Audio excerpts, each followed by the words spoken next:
J'ai la chance d'accueillir Hakim. Hakim, comment tu vas? Très bien, et toi? Super. Si vous avez suivi un petit peu dans les dernières vidéos, j'avais fait la présentation d'un livre, Comment acheter 5 appartements avec 5 euros. On a la personne qui a écrit ce livre et qui a gentiment accepté de nous donner son temps pour que je lui pose quelques questions sur son parcours et qui nous apporte pas mal de valeur.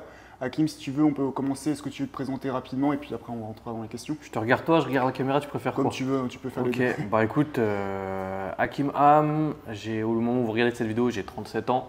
Je suis père, marié, entrepreneur, donc chef d'entreprise, fils, frère, ami, Investisseur écrivain. investisseur, écrivain, auteur, coach et également, alors ça fait beaucoup, je donne également des cours Ok, super. dans une école à des élèves niveau bachelor. Comment tout ça a débuté? Peut-être en termes plus d'IMO. Comment toi tu as débuté? Comment tu t'es intéressé? Comment ça s'est fait sur par exemple ta première opération ou ton début en immobilier? Pourquoi tu t'es lancé dans ce C'est domaine? quoi déjà, ça va peut-être te faire rire, c'est pour ça que je dis que les choses peuvent changer, c'est que moi au départ je détestais l'immobilier. D'accord. En fait mon père lui était dans l'immobilier, Ok. il est toujours, même si là petit à petit il commence un peu à lâcher.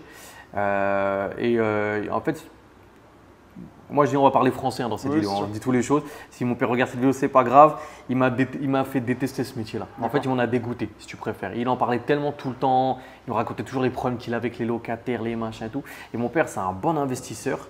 C'est un renard, on peut dire. Tu sais, il arrive à trouver des trucs pour, etc. Mais c'est un très mauvais gestionnaire. D'accord. Et donc, du coup, tu vois, et comme on dit trop bon, trop con, des fois, c'est limite, il mélangeait un peu les deux. Donc, au final, il se faisait avoir par certains locataires, etc. Il en parlait, allait faire des états des lieux, des trucs, allait repeindre les apparts. Ça m'a saoulé. J'en Toi, avais tu voyais marre. ça de Ah, l'extérieur et tu ouais, disais, bah ah, ouais. c'est Même bien. de l'intérieur, parce que des fois, il me forçait à aller avec lui pour, Ok. sur des chantiers, sur des machins, ça me plaisait pas, tu vois. Mon père, c'est un touche-à-tout. Il peut te prendre une maison, te la construire entièrement, D'accord, ouais. électricité, plomberie, etc. Donc, il m'emmenait avec lui. Mais tu sais, c'était plus d'esclavagisme qu'autre chose, tu vois. Ouais, t'avais une vision peut-être différente à l'époque. Ouais, donc je me suis dit, ah, c'est sûr, je ferai pas ce métier, j'aime pas ça du Ok. tout. Et au départ, je suis parti dans d'autres voies où en gros, je voulais pas du tout faire d'immobilier. Et puis au bout d'un moment, tu vois, j'ai commencé à mettre un peu d'argent de côté, avoir un peu d'argent. Je me dis, bon, tu sais quoi, vas-y, je vais peut-être acheter un appartement. Tu sais, je pensais peut-être la retraite un Ouais, jour, ouais. tu vois, une connerie comme ça. J'ai acheté un premier appartement, mais j'y connaissais strictement rien. Je me suis fait avoir sur le crédit, je me suis fait avoir sur l'appart, je me suis fait avoir sur tout en gros, tu vois. En plus, mon père au début, parce que moi, entre-temps, j'avais un métier où je voyageais énormément. D'accord. Donc ça tombait pile en même temps. Et en fait, donc, vu que je partais toujours à l'étranger, mon père m'a dit bah, t'inquiète, je le manage pour toi. Tu sais, tu connais un peu comme il dit Jamel, je s'occupe de tout, tu s'occupes de Ouais, rien. Et au ouais, final, tu ouais. commences par s'occuper de rien. Voilà, donc du coup, en fait, il me mettait j'avais des cassos dans mes appartements, c'était toujours le bordel, il ne payait pas les loyers, enfin bref. Donc après, je me suis dit non, c'est pas possible, je ne peux pas continuer comme ça. Je me suis dit mais attends, comment ils font les gens qui réussissent parce que moi, je me suis dit c'est un gouffre financier. Tous les mois, Ouais, je c'est mettais de sûr. l'argent, il y avait trop de problèmes et tout. Et j'ai commencé à me former. Du coup, j'ai dit, bah, tu sais quoi, j'ai commencé à me former, commencé à regarder un peu comme tout le monde, hein, des vidéos, lire des livres, suivre des formations et ainsi de suite. Et puis, petit à petit, j'ai commencé à aimer ça. Je dis, ah ouais, ça marche et tout. Puis à tester. Tu vois, je me suis dit, tiens, je me suis fait avoir sur mon crédit. J'avais suivi une formation qui était donnée par une ancienne bancaire qui expliquait comment négocier les Excellent. prêts, les ci, ça, et tout ça. J'ai dit, tu sais quoi, je vais tester. Du coup, je suis retourné voir ma banque, j'ai renégocié le crédit. Et en fait, j'ai dit, ah ouais, mais ça marche en fait. De là, t'as continué. Ouais, et du coup, j'ai dit, vas-y, je vais continuer. Donc après, deuxième investissement, troisième, et puis ainsi de suite. Après, on a enchaîné. Après, Ok. investissement à l'étranger, tout ça. Donc, On va y venir justement. ouais, donc c'est. Et au final, je kiffe ça. Tu vois, je ne me vois pas faire autre chose. J'ai suivi ma propre voie, entre guillemets. Aujourd'hui, tu vois, on a monté ça fait 5 ans maintenant qu'on a monté une conciergerie et agence immobilière. Donc, on a une conciergerie de location saisonnière qui est située à différents endroits, et puis une agence immobilière pareil. Et ouais, franchement, je ne me vois pas faire autre chose. Tu vois, Ok. pourtant, j'ai fait d'autres choses entre temps. J'ai fait du e-commerce, j'ai fait du truc, etc. Puis après, au bout d'un moment, je me suis dit, non, il faut que je me focalise. Tu sais, parce que souvent, ton pire ennemi, c'est toi-même. C'est C'est vrai. qu'en fait, tu veux tout faire. Et au final, à vouloir tout faire, tu fais rien. Ou alors, tu vas découvrir d'autres choses et finalement, tu es éparpillé. Alors, je ne dis pas que c'est pas bien la diversification ou des choses comme ça, mais à petite échelle, tu vois. Et moi, j'en faisais trop. Ok. Et au moment où ma femme était enceinte, donc j'allais avoir ma première fille, je me suis dit, il faut quand même que mon père, je ne veux pas faire la même erreur que mon père. Mon père, il a tellement bossé que je le voyais pratiquement jamais. Et je me suis dit, je ne veux pas ça pour mes enfants. Je veux essayer de trouver quand même un minimum d'équilibre, tu vois. Et pour le coup, je me suis dit, bah, puisque c'est ça, Il va falloir que je laisse tomber des choses et que je garde certaines choses. Je me suis posé la question, je dis qu'est-ce que j'aime le plus aujourd'hui? Ouais, tu fais par ordre de Ouais, priorité. et en gros, c'était l'immobilier. Donc j'ai dit, bah go, ça sera l'immobilier. Et peut-être au final te focus sur quelque chose, sur un seul domaine, ça te permet de, comme tu le disais, c'est un peu le syndrome de l'effet brillant. Il y a tout qui brille, tu vas aller partout, et en allant partout, bah, tu mets ton énergie partout Ouais. et tu vas nulle part au final. C'est exactement ça. Et puis en plus, c'est comme tu dis, c'est exactement ça. Tu vas regarder une vidéo, le mec va dire oui, en fait, il y a, vous pouvez faire tel truc avec, je sais pas, mettre un billard, vous pouvez faire tel Ouais, truc dans sûr, tel sûr. business. Ouais. Et en fait, tu te dis ah ouais, mais en fait, il y a de l'argent partout. Il faut juste se baisser pour le ramasser. Et C'est l'argent, sûr. il est partout. Mais il faut aussi, comme je te dis, pas trop t'éparpiller. Donc, et même dans l'immobilier c'est vaste. C'est Tu super vois, même vaste, nous, hein. de temps en temps, même nous, même des fois, même encore maintenant, je me dis, des fois, on fait trop d'activités. Parce qu'on fait de la conciergerie, donc la courte durée. On fait de la longue durée, donc Ouais, tout à fait. classique. On fait de la transaction. Là, on lance une formation. Donc, tu vois, même là, déjà, je trouve des fois, ça fait un peu beaucoup. Mais ça reste encore dans le même secteur, tu vois. Il y a de l'investissement Ouais, aussi. tout à Donc, fait. ouais, voilà, il y a beaucoup. Après, je ne sais pas si tu connais Quentin Doucier. Qui? Quentin Doucier, c'est un gars qui fait pas mal de business. Il fait des laveries, des distributeurs. Il a un complexe de sport. Il a comment ça s'appelle, des escape games. Alors, moi, une fois, j'ai vu une vidéo d'un gars qui avait des laveries, mais je ne sais pas si c'est lui ou C'est pas. lui qui a été précurseur, je pense. Mais Peut-être, Lui, ouais. il a 13 ou 14 entreprises. Ok. Et du coup, bah, pareil, je me calquais sur lui. Bon, à mon niveau, je me disais, ouais, lui, il fait plein de choses. Il y arrive. Pourquoi je ne peux pas y arriver? Mais quand on regarde un petit peu plus près, il fait une chose entièrement. Donc, il se donne 6 mois Ouais. dedans. Il met des process, il délègue et après, C'est il ça. passe à quelque chose d'autre. Bien Mais sûr. il ne fait pas tout en même temps. Ouais, bien Et sûr, ça rejoint ce que tu dis, c'est au comme final. n'importe quelle société. Si tu regardes par exemple Amazon, le mastodonte que c'est, alors je ne me compare pas à Amazon, Ouais, hein, sûr. très loin de là, je ne suis même pas un microbe qu'à côté, mais quand tu regardes Amazon au départ, c'était quoi l'idée de Jeff Bezos? C'était de vendre des livres. C'est vrai. C'était juste de C'est vendre vrai, des c'est livres en ligne. Aujourd'hui, je pense que si le gars il était resté sur le même business model, je ne pense pas qu'Amazon aurait Non, serait ce non, que c'est.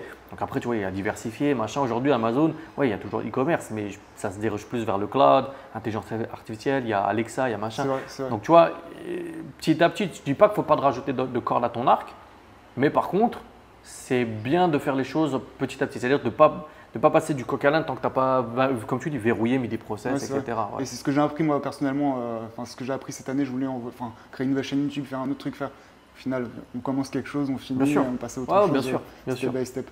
Pour revenir un petit peu à ce que tu disais précédemment là sur ton premier invest, l'immobilier en soi c'est génial, moi également j'en fais, comme pas mal de personnes. On peut gagner de l'argent, c'est cool, tu développes un patrimoine, tu prépares également ta retraite.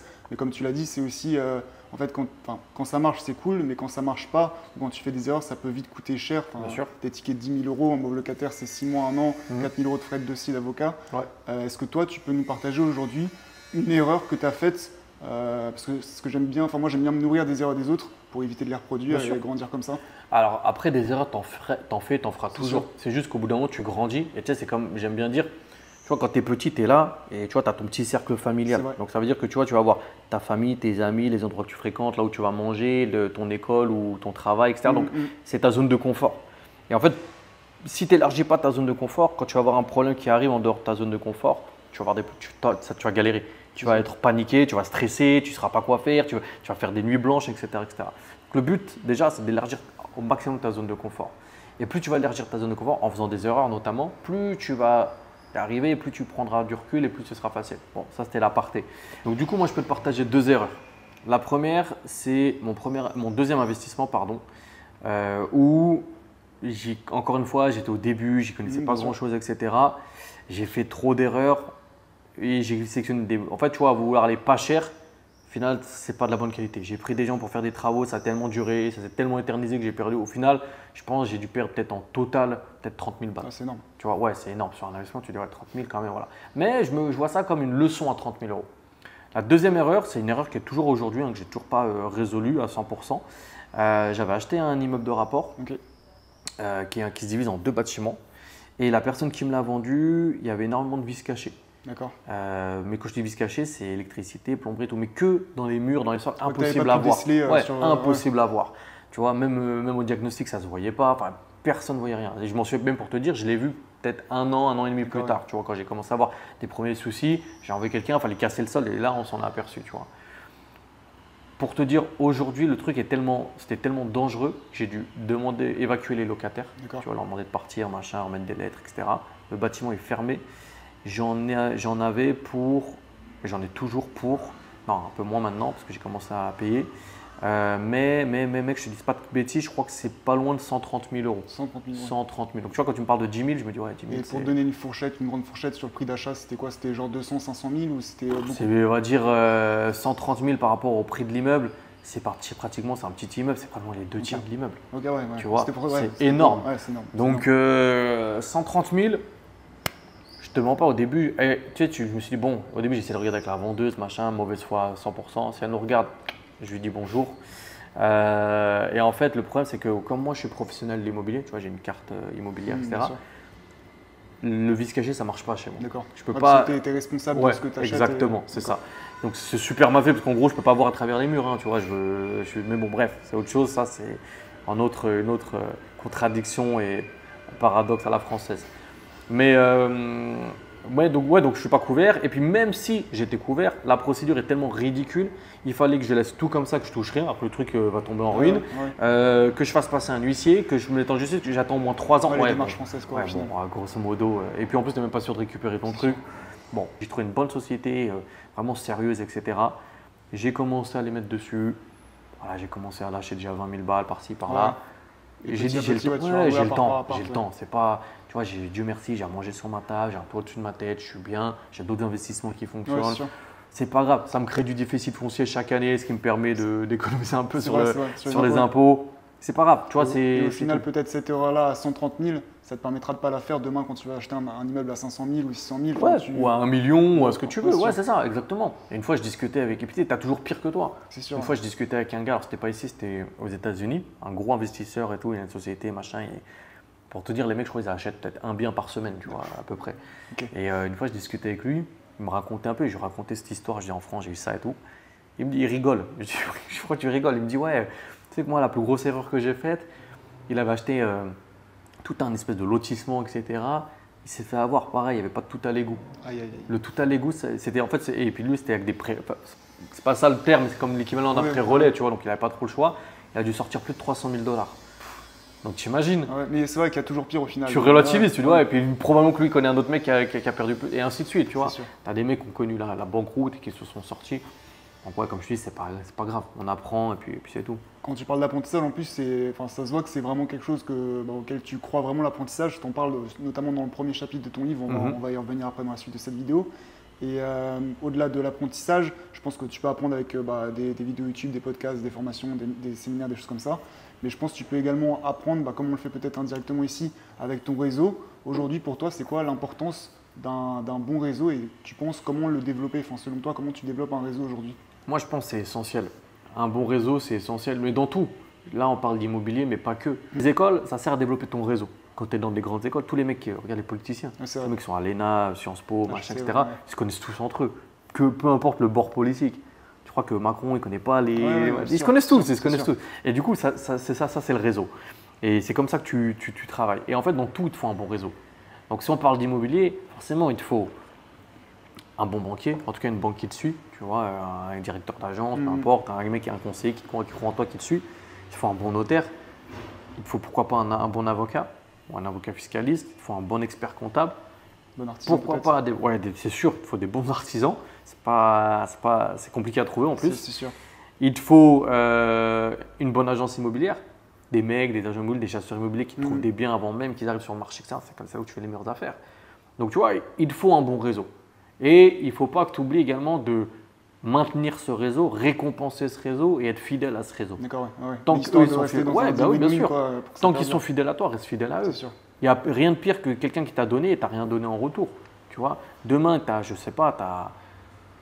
une agence qui t'a trouvé des biens. Ils t'ont trouvé un bien, 2 biens, 3 biens. Tu vois, ok, oui, tu te dis, ouais, je leur ai amené du business que j'ai acheté aussi, mais j'aurais pu le donner à quelqu'un d'autre. Ils ont pensé à toi en premier. Bah demain, je ne sais pas, tu veux mettre tes biens en gestion, peut-être laisse-les chez eux. C'est sûr. Tu vois, ton banquier, je vois les mecs qui viennent, ils veulent tout gratter. Ils veulent gratter le taux, ils veulent gratter l'assurance, ils veulent gratter les conditions. La carte d'assurance voiture, machin. Bah, prends l'assurance chez eux, prends un truc chez eux. Moi, une fois, je me rappelle, j'ai pris un abonnement de téléphone. Tu as des banques qui font le téléphone, tu vois. J'ai pris un abonnement de téléphone à 30 balles par mois, 25 balles par mois, je ne sais même plus combien c'était. J'ai jamais ouvert le téléphone de ma vie. J'ai pris 1 an, après au bout d'un moment, j'ai résilié. Mais au moins, tu fais l'effort, tu dis bon voilà, j'ai donné, je redonne. Donc le réseau, il est essentiel. C'est important d'avoir un réseau. Et si aujourd'hui tu n'as pas de réseau, c'est pas que tu vas pas réussir, mais tu réussiras beaucoup moins rapidement et beaucoup moins bien que si tu avais un bon Je réseau. crois que c'est un accélérateur et ça permet d'être bien entouré et de faire des choses intéressantes aussi. Regarde le problème là, de l'immeuble que je te dis, là, 116 000 balles, enfin 130 000, il me reste 116 encore à payer. Ouais, d'accord, c'est une galère, mais j'ai déjà payé la mise en sécurité. J'ai lâché 20 000 balles ou une connerie pour mettre en sécurité le truc. Au moins, déjà, je suis tranquille. Je sais déjà qu'il y a, tu vois, bon, l'immeuble est fermé, mais je suis tranquille. Mais ça, tu peux le faire que si tu as un bon réseau, si tu as les bons artisans qui disent attention, là, il y a ci, là, il y a ça, etc. Donc, ouais, tu es obligé d'avoir un bon réseau. Ça t'aide. Si c'est moi tout seul que j'en sais rien, je connais pas. Je connais pas suffisamment le bâtiment pour te dire ce qui est bien. Ouais. Un minimum, oui, mais je suis pas artisan. Je suis pas ingénieur béton, je suis pas tout ça. Au-delà même de t'aider, ça peut même permettre de développer. Je vais essayer d'enchaîner dessus, mais c'est à travers tes rencontres, ton réseau, justement, comme tu as dit en début de la vidéo, que tu as pu ouvrir ta conciergerie à agence immobilière. Tu peux nous en parler un petit peu, genre les débuts ou comment tu as développé ça À la base, moi, j'étais pas du tout dans ce. Enfin, en fait, pour faire simple, j'étais à un séminaire immobilier sur Paris et je venais juste de quitter mon taf. Okay. Ouais, j'étais plus salarié, ça faisait 2 semaines que j'étais plus là-bas.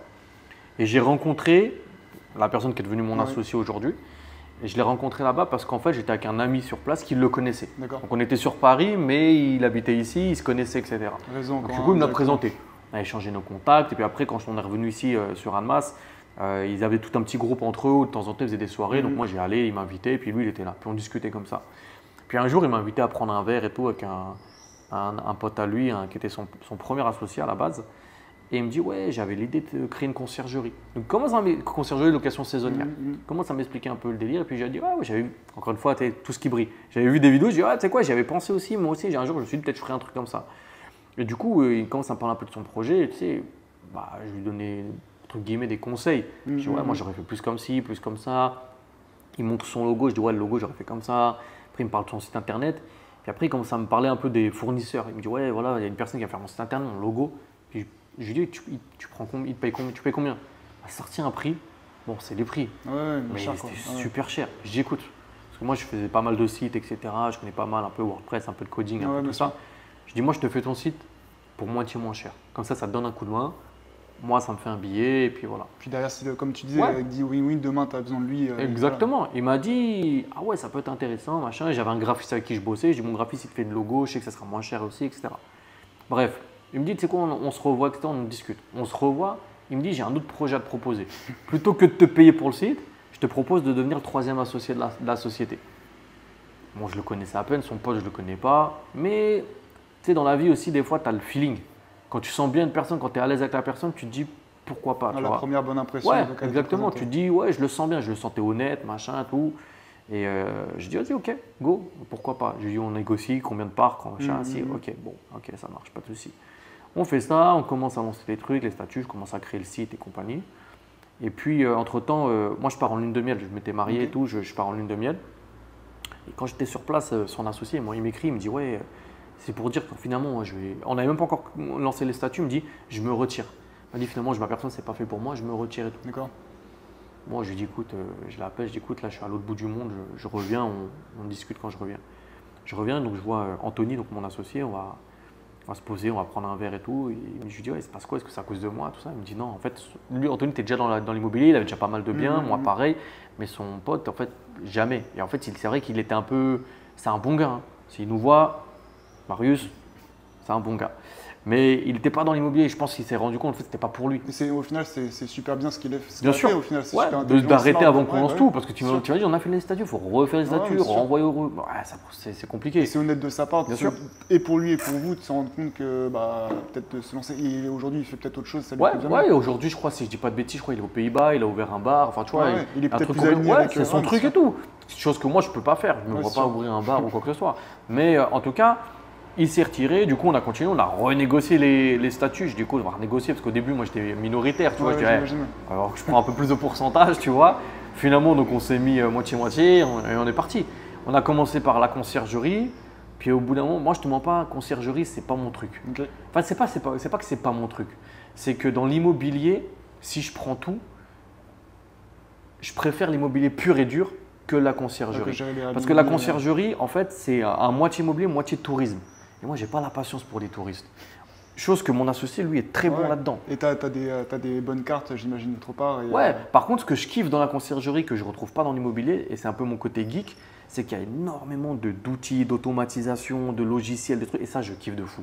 Tu vois, j'aime bien avoir des nouveaux outils, j'aime bien mettre des trucs en place, j'aime bien les statistiques, j'aime bien…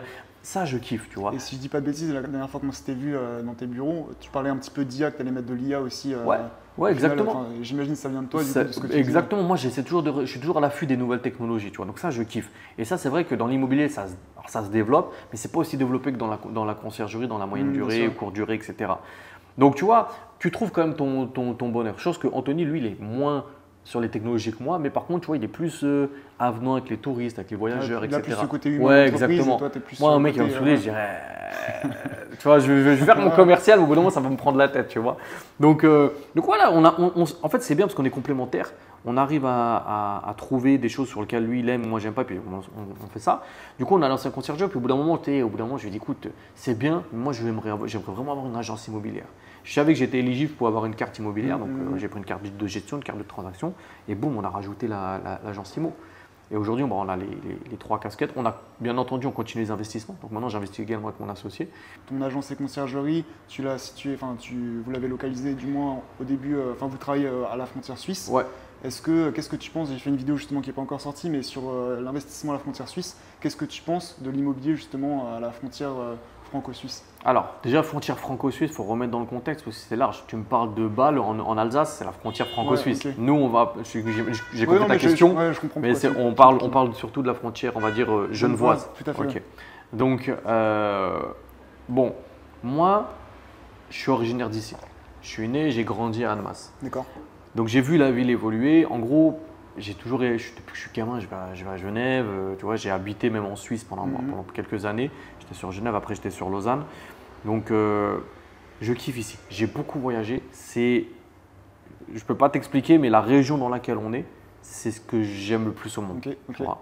Et pourtant, j'ai vécu à l'étranger, etc. et tout, mais j'aime toujours revenir ici.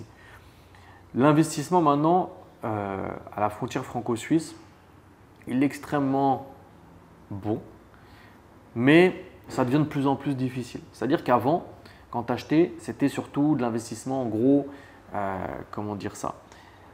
C'était vraiment de l'investissement pour faire de l'argent, ramener du cash flow, etc. Tu avais des très bons rendements, des hauts rendements, etc. Tu avais des bonnes rentabilités, que ce soit brut ou net. Donc, c'était intéressant.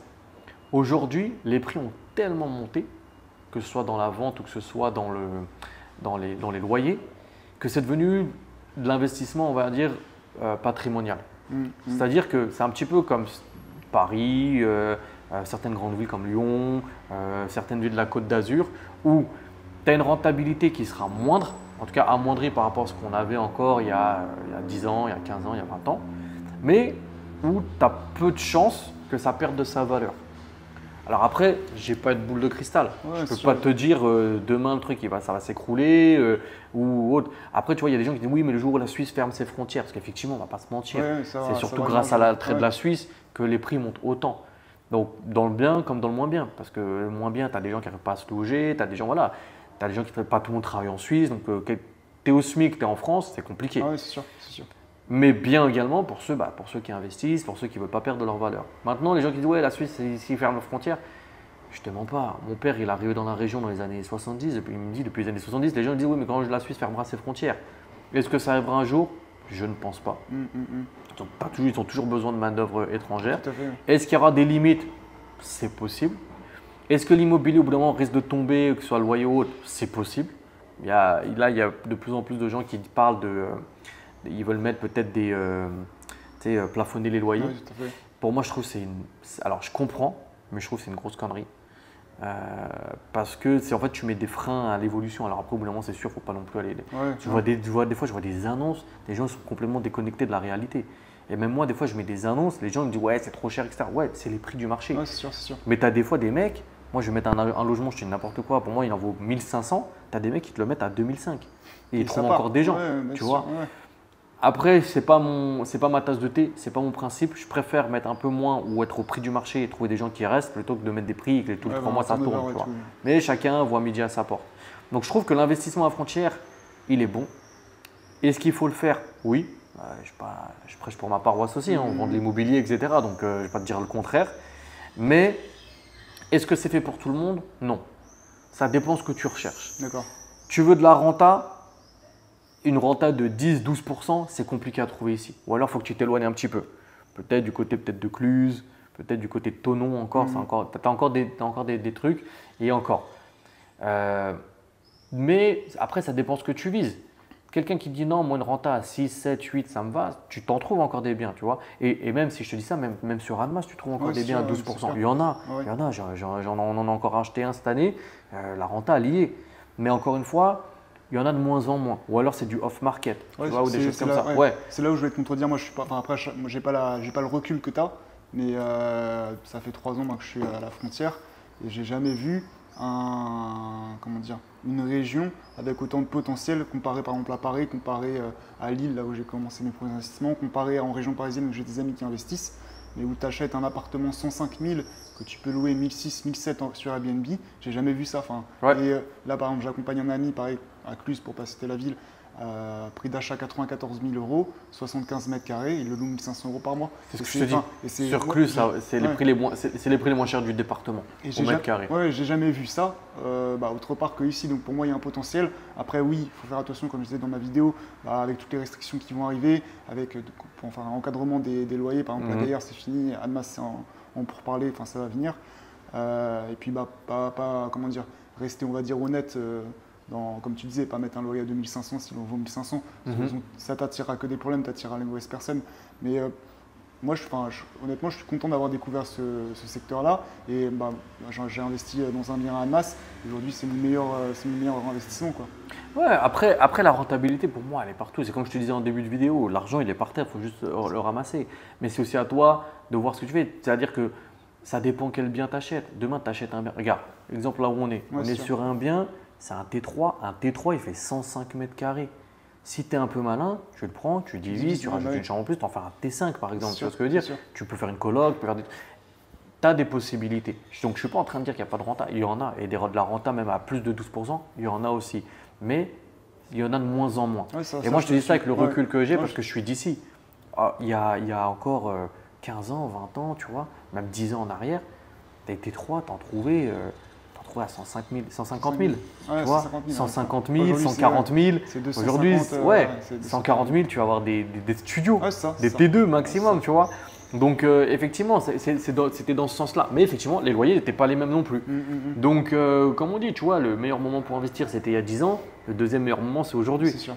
Donc, c'est ça. Mais oui, effectivement, oui, c'est une région dans laquelle il faut investir. Après, ça dépend encore une fois de ce que tu recherches.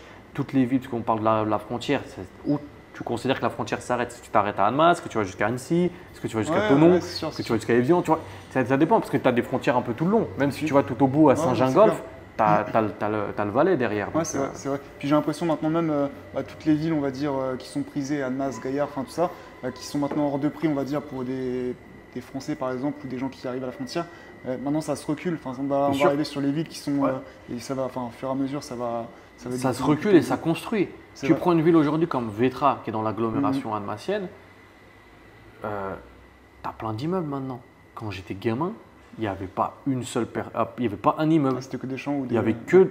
Non, alors il y avait des champs, mais il n'y avait que des maisons. Okay. En fait, pour moi, quand tu étais gamin, quelqu'un qui habitait à Vétra, c'était que tu avais un certain niveau. Tu vois ce que je veux dire? Il n'y a pas tout le monde qui habitait à Vétra.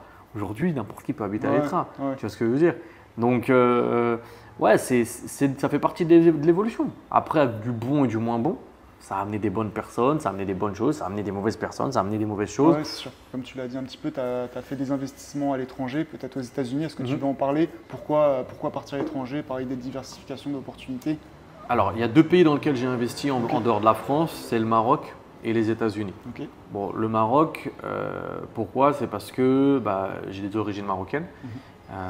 Mon père est marocain, il avait déjà investi, donc grosso modo c'était un peu, on va dire, ça rentrait dans le sens de ce que je fais. C'était la suite logique. Ouais, exactement, tout à fait, c'est ce que je cherchais, la suite logique.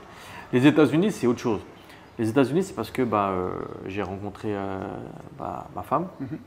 Ma femme est américaine et au départ, donc elle était aux États-Unis. Donc moi, j'avais une relation à distance, je faisais des allers-retours. D'accord. Donc, et puis en fait, petit à petit, je me suis intéressé aussi un peu à l'immobilier américain. Il y a beaucoup de similitudes avec la France. En fait, l'immobilier, c'est la même chose un peu partout dans le monde. Je veux dire, même le Maroc, machin, c'est des mètres carrés, c'est de l'emplacement, c'est des conditions de financement, c'est de la fiscalité. Donc, même si les règles changent, ça reste plus ou moins la même chose. Et en fait, je me suis aperçu qu'après, il y avait des zones aux États-Unis. Donc moi, j'ai investi dans 2 États différents, dans l'Utah et en Caroline du Nord. Simplement pourquoi? Parce qu'à l'époque, on habitait dans l'Utah. Donc je me dis, bah, tiens, je vais investir là-bas. Puis c'est un État qui est en plein boom. Les prix, c'était la folie. Je m'en rappelle, tu achetais un bien genre en 2019-2020. Un an après, le truc, il avait pris 100 000 balles de plus, tu vois. Ouais, donc en plus, il n'y a pas si longtemps que ça. Non, j'ai pas investi il y a 15 ans en arrière. Hein. Mon premier achat, c'était 2021. D'accord. Premier achat officiel 2021. Et après, en Caroline du Nord, pourquoi? Parce qu'à un moment, ma femme est originaire de là-bas. Et on avait pensé déménager là-bas. D'ailleurs, on a déménagé là-bas. Puis finalement, ça ne m'a pas plu. Et donc, du coup, on avait acheté aussi un peu là-bas. Et du coup, grâce à ton expérience, au final, ton ancienne résidence principale s'est transformée au locatif, ça a pu s'équilibrer. Ouais, du coup, on a fait ça. Alors, on avait fait un premier achat où on habitait dedans, on l'a revendu.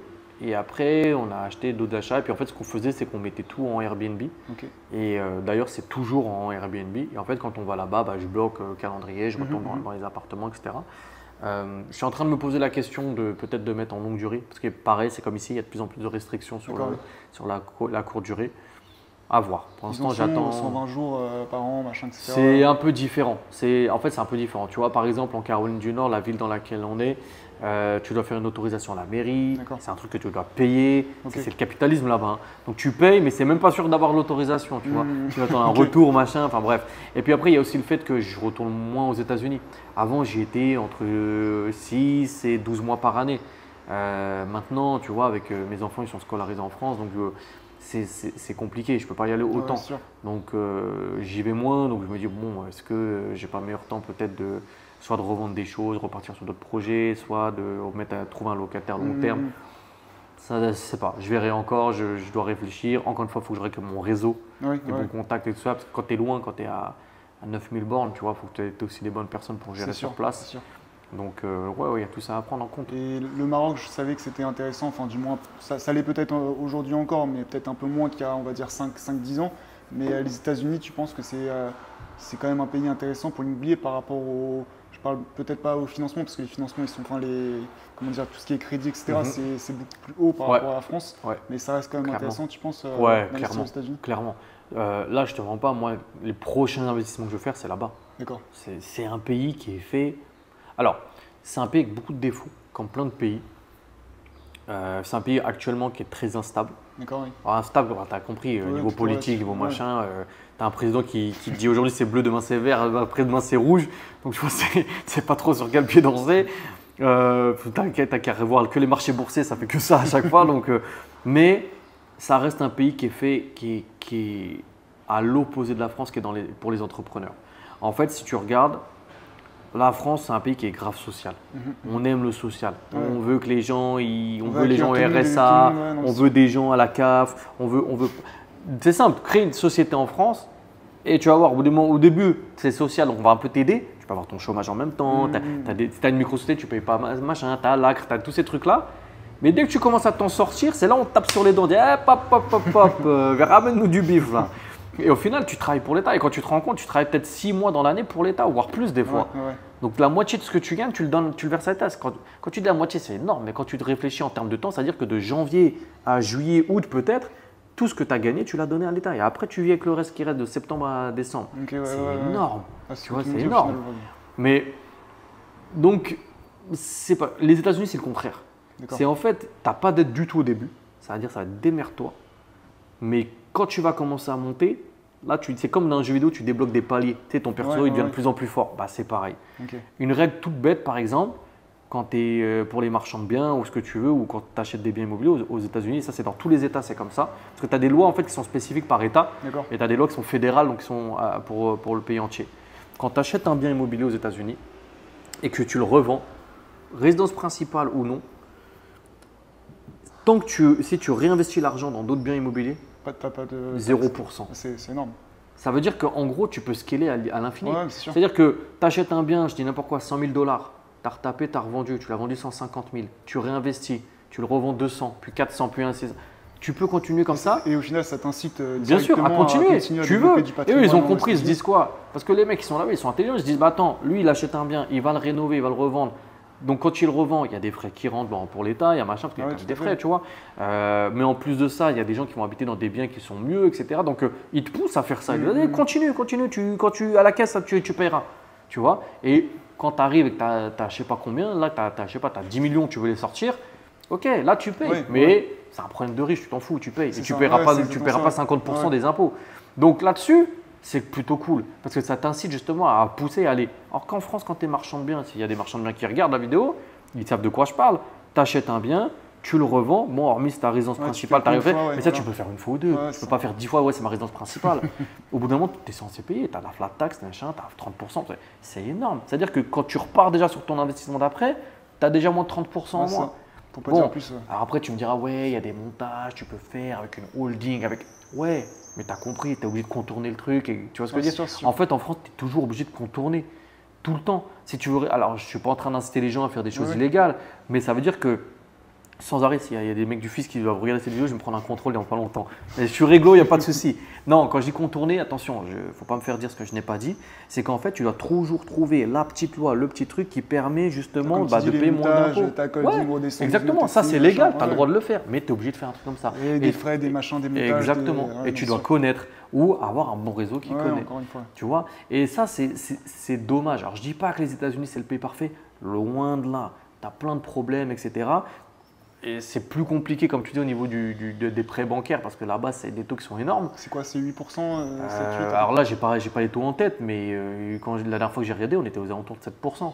Tu vois, moi, quand je disais en France, ouais, ça a bien monté, on a 3,5, mais là-bas, ils rigolaient tous. Ils disaient, 3,5, ils rêvent d'avoir du 3,5. Et justement, avec un 7% par exemple, tu arrives à. Parce qu'aujourd'hui en France, on va dire, tu prends n'importe quel bien. Tu arrives à faire au moins plus ou moins un break-even entre loyer et crédit, même avec des taux à 3,5 ou 4%, comme ça a été le cas et c'est le cas.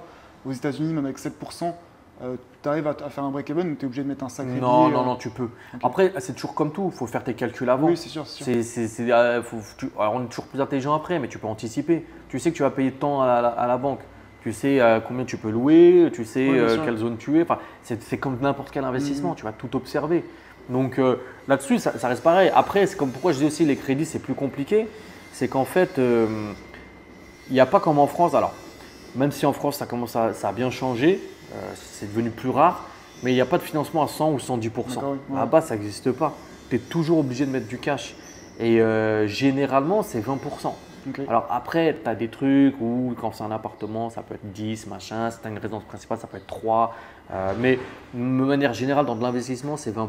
Donc il te faut déjà du cash. Tu vois. Mais c'est un pays où tu peux faire du cash. C'est un pays où tu vois, par exemple, un exemple tout bête. Tu as une société, c'est un pays donc, qui est libéral. Tu as le droit de vivre sur ta société. Chose qui est compliquée, pour ne pas dire impossible, à part passer les frais kilométriques en France. En France, ça s'appelle de l'abus de biens sociaux, tu vas en prison. Tu vois ce que je veux dire? C'est sûr. Mais c'est ta boîte, c'est toi qui l'as montée, c'est toi qui as fait tes trucs. Donc à la base, tu pourrais faire ça. Moi, je connais des entrepreneurs aux États-Unis, etc. Même des gens très proches. Mon beau-frère, il est entrepreneur. Lui, il ne comprend pas. Il me dit, mais je lui dis, l'autre fois, je lui dis, mais toi, tu sors de l'argent de ta société? Il me dit, bah, il était en France, il est venu me voir. Il me dit, bah, les billets d'avion, c'est qui les a payés? Il a pris un billet pour lui, pour sa femme, pour son fils, pour sa mère. Il me dit les meubles de la maison, c'est qui les a payés? Tranquille, tu peux. C'est normal. Il considère que c'est ta société. Et à juste titre, c'est ta boîte. Tu l'as montée, tu as cravaché, tu as travaillé comme un fou. Tu as pris les risques. Non, en France, il dit vous avez acheté une casquette? Ah bah non, vous pouvez pas. Non. Sûr. Tu vois ce que je veux dire? Ah bah non, faut payer ça en plus, etc. Tu vas au McDo, tu prends une frite en plus. Ah tiens, la frite, c'était pour qui, machin. C'est exactement ça. Mais c'est ridicule. Tu vois, alors je dis pas qu'il faut être peut-être comme les États-Unis. La France, c'est l'extrême inverse. C'est vrai. Bon, un pays que j'aime bien, c'est la Suisse. La Suisse, c'est un peu le milieu. Ouais, c'est vrai. Tu as du capitalisme, il y a de l'argent. Tu as aussi un peu de social. Parce que tu vois, aux États-Unis, bon, on parle des États-Unis, les frais médicaux, c'est une dinguerie là-bas. Je pense que tout le monde le sait. Mais moi, je te donne un ordre d'idée. Ma première fille, elle est née là-bas. Ma femme, elle est restée 24 heures à l'hôpital. J'en ai eu pour $20 000. 20 000 $20 000. Je pas à ce point-là, c'est énorme. Tu vois ce que je veux dire? Pour 24 heures d'hôpital. Ils l'ont mis dehors après. Ils ont dit, c'est bon, partez. Tu vois ce que je veux dire? En France, ma deuxième fille est née en France et j'ai payé 0. Ouais. Tu vois ce que je veux dire? Et ma femme, elle est restée 4-5 jours à l'hôpital. Je te pose la question, tu as déjà fait le choix, mais on va dire si aujourd'hui le SMIC est à 1002, tu vas plutôt prendre ton temps et ton énergie pour développer un business, chercher à gagner plus, ou sortir dans la rue et… C'est pour ça, là, je te rejoins. Tu vois, c'est ce que je disais, c'est qu'en France, tu ne peux pas faire passer de trucs parce que les mecs, ils sortent tous dans la rue, etc. Mais le problème, c'est que ça dessert le truc. C'est-à-dire, tu vois, aux États-Unis, il n'y a personne qui fait ça. Il n'y a pas de grève, il n'y a pas de machin, c'est rare. Ça arrive, il n'y a pas longtemps, il y a eu les Dockers, ça s'est réglé en une semaine, tu vois. C'est rare parce qu'en fait, c'est un pays qui est trop capitaliste. C'est pour ça que je te dis que le système suisse, j'aime bien. Déjà, c'est un pays qui est beaucoup plus démocratique. Toutes les lois sont votées par le peuple directement. Je ne te parle pas que tu as élu un gars ou une fille, une dame que tu ne connais pas et qui vote. Alors, Dieu merci, ça va dans la région. Si la députée nous regarde, elle n'est pas trop mal. Madame Dubin-Muller. Ah, j'avais entendu ce nom. Ouais, franchement, elle n'est pas trop mal. On n'est pas trop mal servi. Je vois qu'elle est active, elle fait des trucs et tout. Donc, encore une fois, je ne suis pas en train de dire que tout le monde est pourri. J'en suis sûr que dans les ministres, dans les présidents, peut-être sont passés, dans les députés, dans tout ça, dans les sénateurs, j'en suis sûr qu'il y en a des bons qui veulent vraiment servir leur pays, qui ont à cœur, qui font attention, qui ne font pas des dépenses et tout. Quand tu as des mecs là, coucou Laurent Wauquiez, qui font des dîners, je ne sais pas à combien, etc. Puis après, le portier payé 3 000 € par mois. Mais tu vois ce que je veux dire? Ou le coiffeur d'Hollande qui était à 10 000 €, le mec, il a pas eu autant de cheveux que moi. Tu vois ce que je veux dire? Tu t'aurais pris Hassan là, à Annemasse, il te coupe pour 10 €, vas-y, c'est la même chose, tu vois. Donc, mais on en rigole, mais c'est vrai. Ouais, mais tu vois, c'est ça en fait. Et le problème, c'est que tu as peut-être une minorité qui est très bien, mais la majorité font des conneries, des machins, des scandales qui sortent dans les trucs. Et donc au final, on met tout le monde dans le même panier. C'est la même chose pour tout. C'est la même chose pour les jeunes de quartier, c'est la même chose pour nous. Ou pour les flics, ou ce que tu veux, on fait une majorité de mauvaises personnes, alors qu'en fait, il y a une minorité qui est bonne, tu vois. C'est vrai. Peut-être même qu'il y a une majorité qui est bonne, mais on ne voit pas à cause de la minorité qui fout la merde aussi. Mais en tout cas, pour revenir là-dessus, en France, ouais, non. C'est compliqué et pourtant Dieu sait comme j'aime mon pays. Mais je sais très bien que si un jour je quitte définitivement mon pays, ça me fait chier de te dire ça, mais je sais que c'est surtout par rapport à l'aspect fiscal. J'en parlais avec Camille la dernière fois, mais pour moi, au collège, lycée, peu importe le niveau, il manque une matière. C'est une matière que j'appellerais vie, où tu apprends à déclarer tes impôts, tu apprends à faire un CV, tu apprends à gérer ton argent. Mais ils veulent pas que tu as ça. Bah oui, parce que sinon tu sors du système. Tu restes plus un cassos. Ils veulent que tu restes cassos. Ils veulent te contrôler. C'est ça. Ils vont pas. Tu vois, un exemple tout bête. C'est tout bête. Moi, je fais mes déclarations d'impôts par moi-même. Tu vois. J'ai appris un truc cette année. Tu vois, quand je déclare les dividendes et les revenus touchés issus de la bourse, tu vois. J'ai appris un truc tout bête. Je ne le savais pas. Il y avait une case à cocher. Et en cochant cette case, selon la catégorie dans laquelle tu es, tu paies moins d'impôts. Ok, ouais. Chaque année, je ne l'ai jamais coché. Les personnes et en fait, quand j'arrive dans je dis, ah ouais, mais je respecte, je suis dans ces critères-là. Cette année, je vais cocher. Personne ne va te le dire. Ouais, c'est sûr. C'est à toi aussi d'aller le découvrir. Donc, c'est aussi à toi de faire ta part de responsabilité. Mais en France, on aime bien que tu sois pris par la main. Pour en revenir un petit peu, on va dire, à la France et à tes activités, si je ne dis pas de bêtises, en juin 2020, tu as écrit un livre. Je l'ai écrit en juin. Du moins, il est sorti en. Ouais. Et il est sorti, si je ne dis pas de bêtises, je crois en septembre. En septembre, d'accord. Ouais. Est-ce que tu peux nous dire pourquoi tu as écrit ce livre et même par curiosité, comment tu as procédé sur la méthodologie d'écriture? En fait, le livre, il est parti d'une idée. En fait, je donnais du coaching en immobilier, en investissement immobilier. Puis un jour, j'étais posé à un café et j'étais avec il n'y avait pas encore le Covid, c'était 2019. D'accord. J'étais avec un élève et puis. En gros, il me soutenait qu'il fallait de l'argent pour acheter de l'immobilier. Et j'avais un billet de 5 € qui était sur la table. Et je lui ai dit, mais non, regarde, je dis, avec 5 €, si je veux, je peux acheter 5 apparts si je veux. Il me dit, mais comment? Et donc, du coup, en fait, on a basé le coaching là-dessus. Donc, je lui ai expliqué comment, avec le levier bancaire, avec machin, etc. Tu expliques d'ailleurs très bien dans le livre. J'explique tout ça. On en reparlera. Et si vous n'avez pas vu la dernière vidéo, la vidéo où je parle de son livre, je vous mettrai de toute façon les contacts d'Hakim et son livre. N'hésitez pas à aller le checker parce qu'il y a une petite histoire derrière qui nous tient en haleine durant tout le livre. Et à la fin, sur les dernières pages, on découvre. C'était le but. Très intéressant. Ouais, c'était le but. Et en fait, et du coup, c'est parti de ça. Et j'ai commencé à lui expliquer tout ça. Et après, donc tu vois, j'ai commencé à mettre ça par écrit après. Et puis après, je me suis dit, tu sais quoi, j'aimerais bien écrire un livre et tout ça. Je me dis, tu sais quoi, allez, je me fixe. Chaque jour, je prenais 40 minutes, donc je mettais le chrono, je coupais le téléphone, 40 minutes pour écrire. Okay. Donc des fois, j'écrivais des pages et des pages, des fois j'écrivais 4 lignes, tu vois, c'est un peu ça, tu vois. Mais par contre, je prenais mes 40 minutes et j'ai dit je continue. Du coup, j'ai terminé en juin, après le temps de l'envoyer en édition, machin, etc. Et c'est un ami à moi qui est entrepreneur qui m'a donné le titre. Le titre, il ne vient pas de moi. D'ailleurs, s'il se regarde, je le salue, JD de JD Shop. Il est dans le e-commerce, c'est un entrepreneur et du coup, c'est lui, il m'a dit « ouais, tu devrais l'appeler comme ça, le titre il claque, etc. » Et du coup, je dis « bon, go, ça sera ça. » Le but, c'était d'avoir un titre qui soit un peu… aguicheur, Ouais, tu mais vois. c'est sûr. Et Que même tu dises, mais attends, c'est clivant, ça t'as attire. envie de Ouais. tu sais, t'ouvres, tu regardes, tiens, enfin, pourquoi il dit ça, enfin, mais enfin, au final, le message est simple. Enfin, je vous invite à vraiment le lire, j'insiste, parce qu'il y a vraiment un beau message de vie, on va dire, derrière même ce livre. Et non, c'était très intéressant. Est-ce que par curiosité, aujourd'hui, tu as envie d'écrire d'autres livres ou Ouais, je pense que pourquoi pas. Alors peut-être, est-ce que je ferai que des livres sur l'immobilier? Je ne sais pas. Mais ouais, j'aimerais bien. Ouais, c'est tout, c'est cool. Mais après, encore une fois, il faut du temps. Ok, ouais, Aujourd'hui, tu vois, comme je dis, avec toutes les casquettes que j'ai, c'est compliqué. ouais, c'est sûr. Mais pourquoi pas? À un moment, j'avais commencé à l'époque, dans mon ancien boulot, j'avais commencé à écrire un livre. C'était un livre sur le service client. D'accord. Parce que moi, d'accord, j'étais dans le d'accord. service client à la base. J'étais ce qu'on appelle service ambassadeur. Donc, en fait, je D'accord. formais les managers et les vendeurs à la vente et au service client Ok. et sur la connaissance produit. Et puis, j'avais développé des techniques, etc. et qui m'étaient propres. Et donc, du coup, j'avais commencé à les mettre par écrit aussi. Je voulais en faire un livre et je ne l'ai jamais terminé. Donc, pourquoi pas? Ok, ouais, Le mais but, c'est le des livre, nouvelles, j'avais déjà le titre, ça s'appelait All-Star Game. Ok. ok, Comment NBA, c'était comment vendre mais par équipe.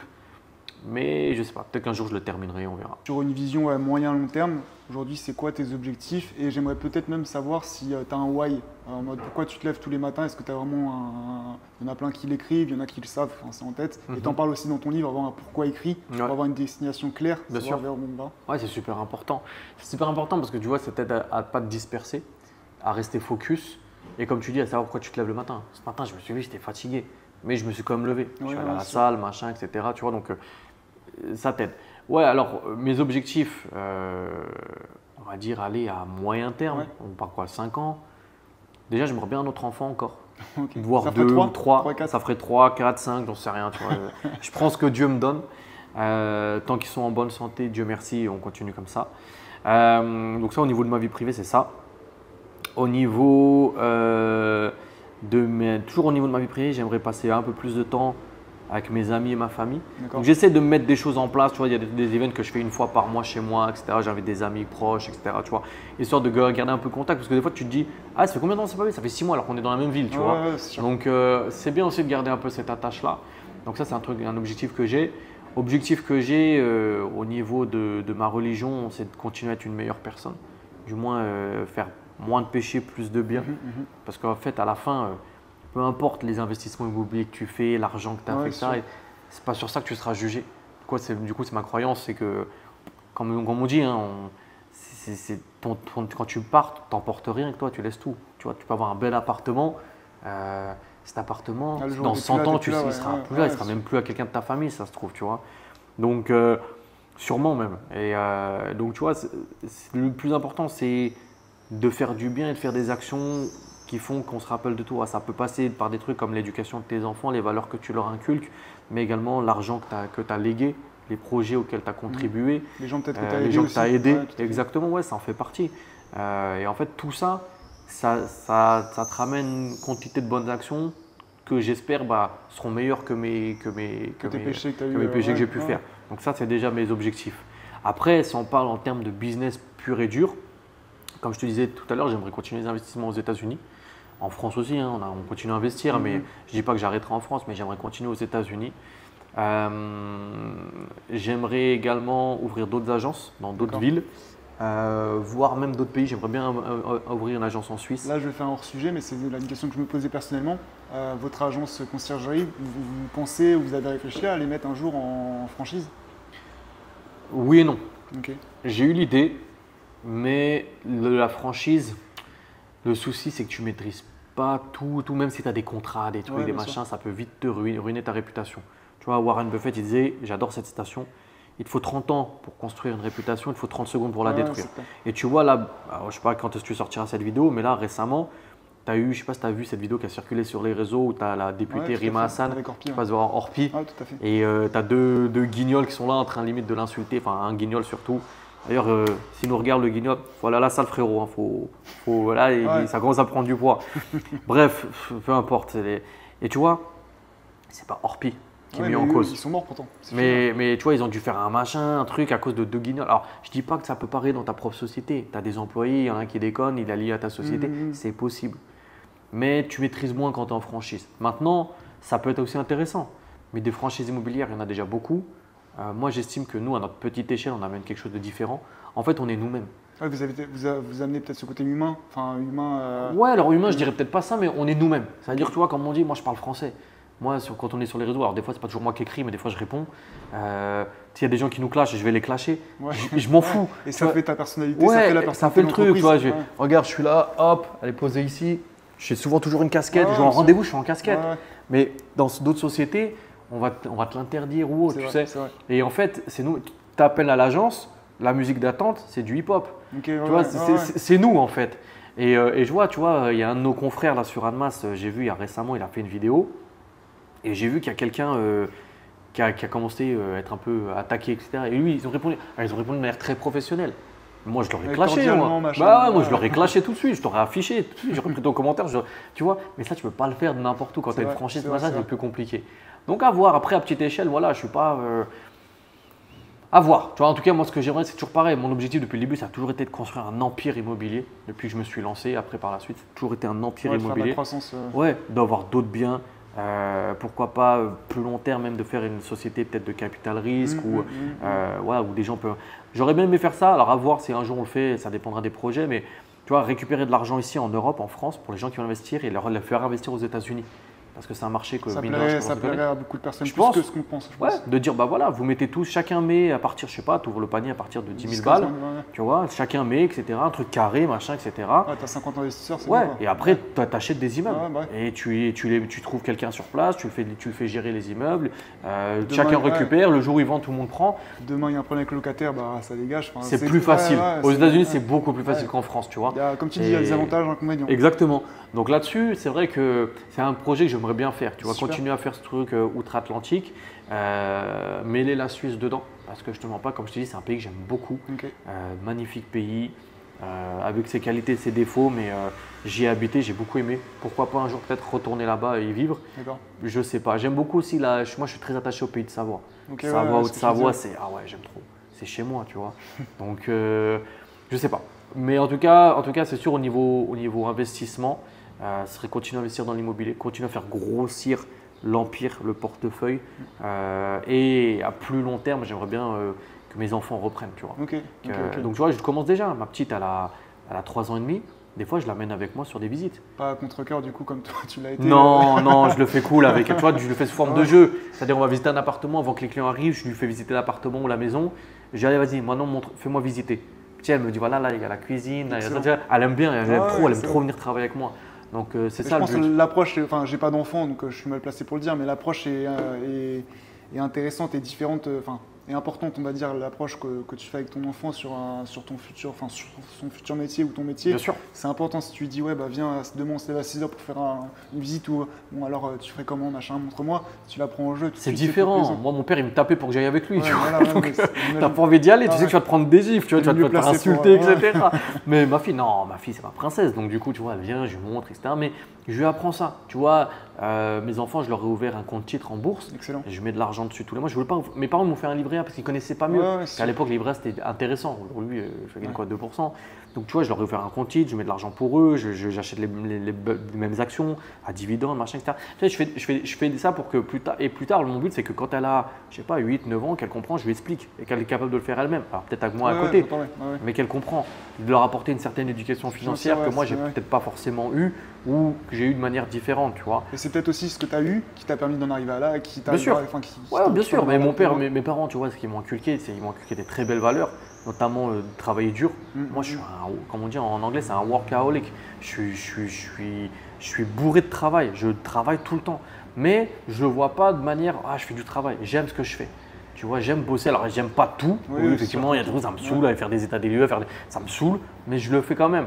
Et je le fais pas parce que je suis motivé, je le fais parce que je suis discipliné. Je me dis, ça contribue. En fait, chaque jour, je contribue à rajouter une brique à l'édifice de l'Empire. Au final, c'est mindset, quoi. Ouais, c'est ça, c'est ça. Alors, des fois, tu es fatigué, des fois, tu n'as pas envie de te lever, des fois, ouais, ça arrive, c'est normal.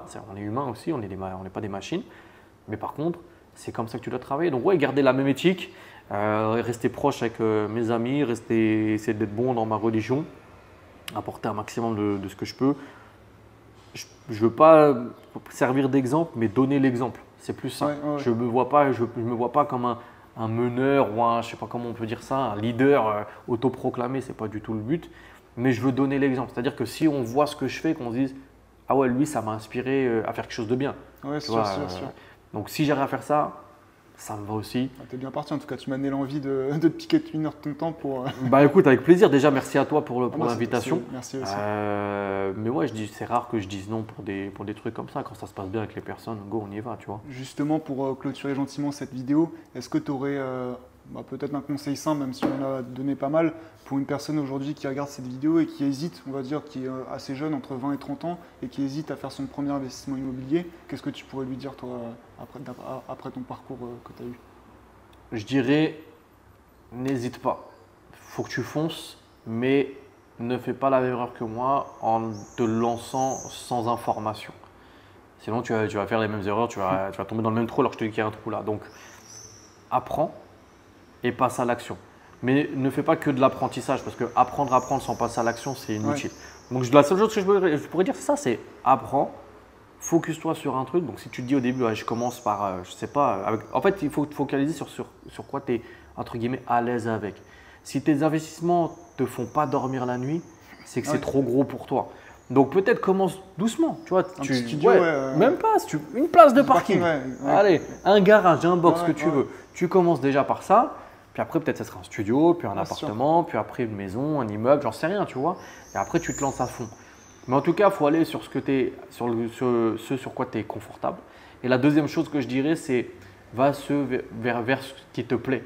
C'est-à-dire ne fais pas de l'investissement pour dire je fais de l'investissement comme lui, je vais être comme lui parce que j'ai vu que lui il fait ça. C'est bien d'avoir des gens en modèle, moi j'ai des modèles aussi, des gens qui m'inspirent, etc., que j'écoute, que je regarde, etc. Mais je ne m'identifie pas à eux, je ne me dis pas ah, faut que je fasse comme lui ou comme elle.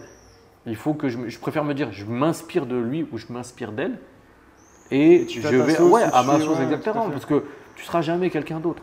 Et comme on dit, ça ne sert à rien de te prendre pour quelqu'un d'autre, tous les autres sont déjà pris. C'était Oscar Wilde qui disait ça, quelque chose un peu comme ça.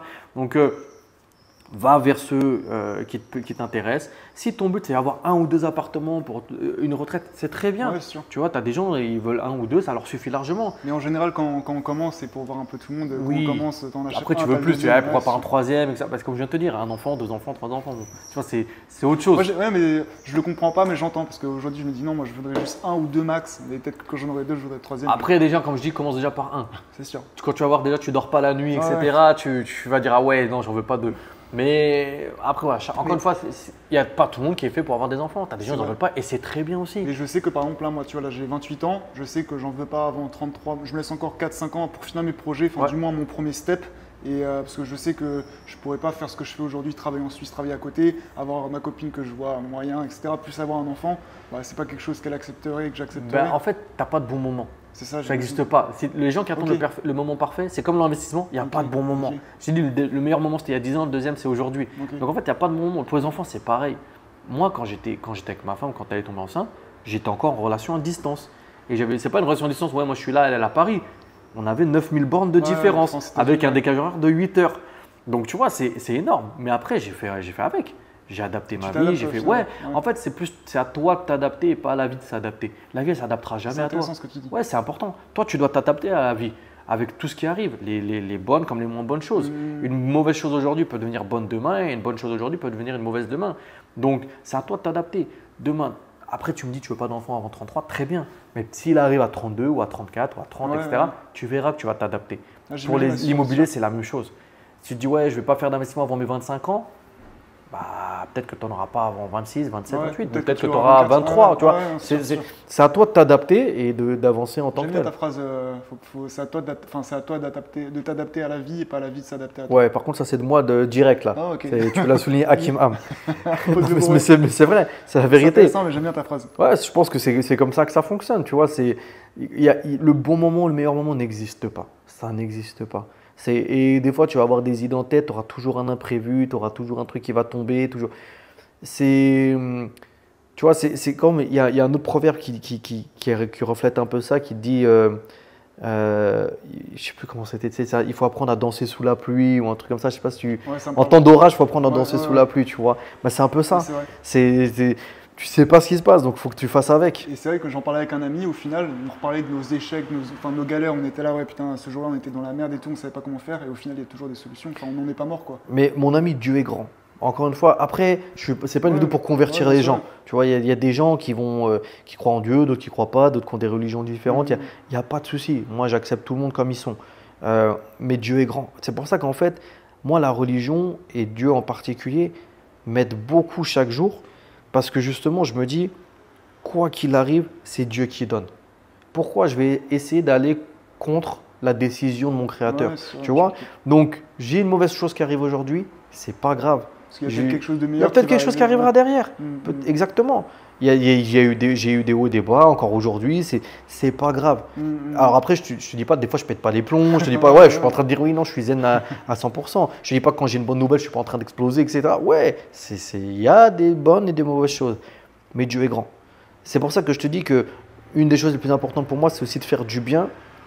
Parce que je sais que chaque chose que tu donnes, tu le récoltes. Donc, si tu fais du bien, tu récoltes du bien. C'est simple. Je suis pas croyant, mais j'ai exactement la même conviction que toi, tu vois. Va dans la rue. Va dans la rue. Ouais. Tu vas voir quelqu'un. Le premier mec qui passe, tu le frappes. Tu vas voir si tu récoltes pas des coups derrière. Sûr. Ou insulte-le. Tu vas voir, tu vas récolter des insultes. Souris aux gens, tu récoltes un sourire. Donc, c'est pour tout. Pour l'argent, c'est pareil. Si tu donnes de l'argent, tu récoltes de l'argent. Les fois où j'étais le plus en galère financièrement, et que j'ai donné de l'argent alors que, entre guillemets, je ne pouvais pas vraiment me le permettre, putain, c'est revenu derrière, mais à une vitesse, j'ai dit, ouais, mais c'est comment? Tu vois? Chose qui serait peut-être pas passée si tu n'avais pas fait ton ouais. Mais parce que c'est Dieu qui donne. Hasard, comme exactement. Tu dis, et moi qui ne suis pas croyant, pareil, je ne suis pas croyant, mais je crois au destin, au karma. C'est pas grave, ça viendra, t'inquiète. Peut-être un jour. Bon, Hakim, en tout cas, merci. Merci à toi, Jules. Je te mets tous les contacts dans la bio. N'hésitez pas à aller suivre Hakim, qui est assez présent sur les réseaux sociaux, à acheter son livre pour lui donner de la force et à apprendre pas mal de choses. Parce qu'au-delà de lire, vous allez apprendre vraiment des choses. Je te l'avais déjà dit, mais pour avoir suivi 4-5 formations en immobilier, ton livre, c'est vraiment un condensé. Au final, du moins pour une personne qui débute, commencer par ton livre, c'est un excellent chemin. C'était le but. Quand je l'ai écrit, je voulais que ce soit compréhensible par tout le monde. Donc, pas utiliser du langage trop compliqué, pas aller trop dans des détails qui sont inutiles. Parce qu'en fait, des livres sur l'immobilier, j'en ai lu, j'en lis encore. Pas tous, mais il y en a plein. Tu dis, ouais, mais attends, ça c'est. Ah non, sûr. Pour faire ça. Ah, sûr. Là, pour toi, il n'y a pas de blabla, c'est droit au but, simple, efficace. Comme Marseille. Non, comme Marseille, droit au but. C'est sûr. Allez, l'OM. Donc, je vous invite en tout cas à vous procurer son livre et suivre Hakim. En tout cas, Hakim, merci pour ton temps. Merci à toi, Jules. C'était un plaisir. Pareillement, les amis, on se retrouve pour une prochaine vidéo. C'était Jules et Hakim. Ciao.